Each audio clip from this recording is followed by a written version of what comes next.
কাচ্চির জন্য আমি এখানে 500 গ্রাম চিকেন নিয়ে নিয়েছি।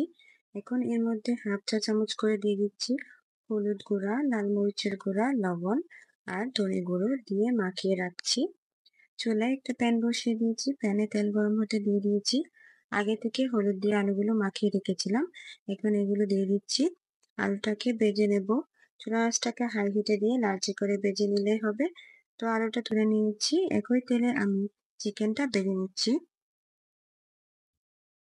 চিকেনটাও লালচে হয়ে আসলে আমি তুলে নিচ্ছি। তো এখন আমি একটা মশলার মিক্সচার তৈরি করব। এর জন্য আমি ব্লেন্ডারের জারে একটা মাঝারি সাইজের পেঁয়াজ, 2 কোয়া রসুন আর 1 টেবিল চামচ আদা একসাথে ব্লেন্ড করে নিচ্ছি। দিচ্ছি 1 টেবিল চামচ বাদাম বাটা, ইনস্ট্যান্ট টক দই দিয়েছি 1/3 কাপ, 1 চা চামচ করে দিয়েছি হলুদ গুঁড়ো, ধনে গুঁড়ো, লাল মরিচের গুঁড়ো, 2 টেবিল চামচ রাঁধুনি কাচ্চি মশলা দিয়ে দিয়েছি। 2 টেবিল চামচের মতো দিয়ে দিচ্ছি টমেটো কেচাপ। পেঁয়াজ বেরেস্তা দিচ্ছি 1/3 কাপ, বেরেস্তা ভাজার তেল দিচ্ছি 1/3 কাপ। এখন মশলাটা মিক্স করে নিচ্ছি। এখন ভেজে নেওয়া চিকেনটা এখানে দিয়ে দিচ্ছি। তো মাখিয়ে রাখা চিকেনটা এখন সরাসরি প্যানে দিয়ে দিচ্ছি। একই সাথে আলুটাও দিয়ে দিচ্ছি। এখন এটাকে মিডিয়াম আঁচে একটু সময় নিয়ে কষিয়ে নেব। তো বেশ কিছুক্ষণ কষানোর পর দেখুন তেল উপরে উঠে এসেছে। এটা কষানো হয়ে গেছে। এখন আমি সিদ্ধ হওয়ার জন্য 2 কাপ পরিমাণ গরম পানি দিয়ে দিচ্ছি। এখন এটাকে সিদ্ধ হওয়া পর্যন্ত রান্না করে নেব।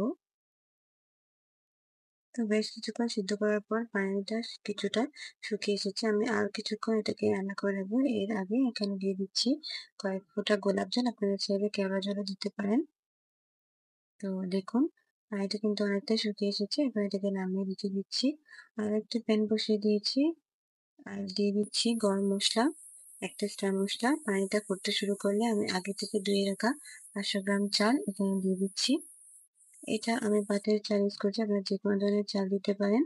দিয়ে দিচ্ছি লবণ। এখন ঢেকে দিচ্ছি।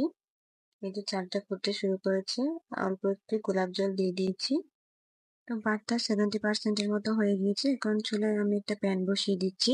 প্যানে অল্প একটু গরম পানি দিয়ে দিচ্ছি। এখন চিকেন রান্না করা যে প্যানটা আছে সেটা বসিয়ে দেব। এখন এর উপরে হচ্ছে চালটা দিয়ে দেব। এই যে এখন উপরে আমি চালটা দিয়ে দিচ্ছি। 1 লেয়ার এভাবে চাল দিয়ে 1 টেবিল চামচ পরিমাণ গুঁড়ো দুধ আর কিশমিশ দিয়ে দিচ্ছি। পেঁয়াজ বেরেস্তা দিয়ে দিচ্ছি। আলু বোখরা দিচ্ছি। আর এখানে দিয়ে দিচ্ছি আগে থেকে আমি 1 কাপ দুধ জাফরান দিয়ে ভিজিয়ে রেখেছিলাম। সেখান থেকে অল্প করে এইভাবে লেয়ার করে আমি দিয়ে দেব। আপনারা আপনাদের পছন্দ অনুযায়ী লেয়ারগুলো দিতে পারেন। ঘি দিয়ে দিচ্ছি। তো এইভাবে সবগুলো ভাত আমি দিয়ে দিয়েছি। এখন একটা পলি দিয়ে দিচ্ছি। আপনারা চাইলে ফয়েল পেপারও দিতে পারেন। এখন ডেকে এটাকে দমে রেখে দেব। তো 10 মিনিট দমে রাখার পর খুব সুন্দর করে কিন্তু ভাতটা ফুটে গিয়েছে। এই যে দেখুন কত ঝরঝরে হয়েছে। এভাবে খুব সহজে ঘরে ঝটপট চিকেন দিয়ে কাচ্চি রান্না করতে পারবেন। এটা খেতে খুবই দারুণ হয়।